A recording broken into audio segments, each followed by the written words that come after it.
নারায়ণগঞ্জ ও ময়মনসিংহে অভিযান চালিয়ে 10 আরশা সদস্য গ্রেপ্তার।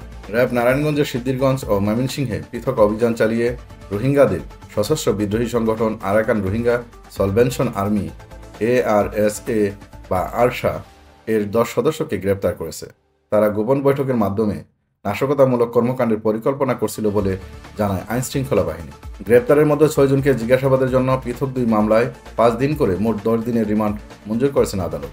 বাকিদের মধ্যে 4 জন নারী ও অপ্রাপ্ত বয়স্ক থাকায় তাদের রিমান্ড চাওয়া হয়নি।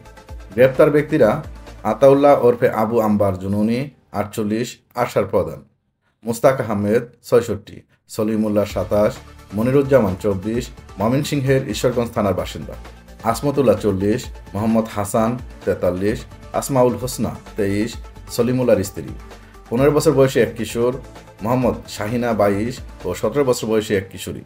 সিদ্ধিরগঞ্জের ভূমিপল্লী আবাসিক এলাকা থেকে 6 জন এবং ময়মনসিংহ থেকে 4 জনকে গ্রেপ্তার করা হয়। তাদের কাছ থেকে 21,39,100 টাকা, একটি চাকু, ধারালো স্টিলের মোটা চেইন, 4টি হাতঘড়ি উদ্ধার করা হয়েছে। আরশার প্রধান আতাউল্লাহর পরিচয় ও সংশ্লিষ্টতা: তিনি রোহিঙ্গা নেতা মহিবুল্লাহ হত্যা মামলার মূল হোতা, যা আদালতে জবানবন্দিতে প্রকাশ পেয়েছে।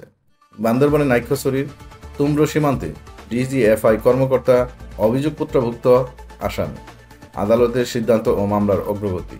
নারায়ণগঞ্জের জুডিশিয়াল ম্যাজিস্ট্রেট আদালতে হাজির করে 2 মামলায় 10 দিনের রিমান্ড চাওয়া হয়। আদালত প্রতিজনের জন্য 5 দিন করে মোট 10 দিন রিমান্ড মঞ্জুর করেন। সন্ত্রাসী বিরোধী আইন ও অবৈধ অনুপ্রবেশ আইনে পৃথক মামলা করা হয়েছে। রাষ্ট্রবিরোধী ষড়যন্ত্র ও গুপ্তচর ভিত্তির মাধ্যমে দেশের ক্ষতি করার পরিকল্পনায় জড়িত থাকার অভিযোগে তাদের গ্রেপ্তার করা হয়েছে। এই ঘটনার পর আইনশৃঙ্খলা বাহিনী আরও কঠোর নজরদারির মাধ্যমে নিরাপত্তা ব্যবস্থা জোরদার করেছে।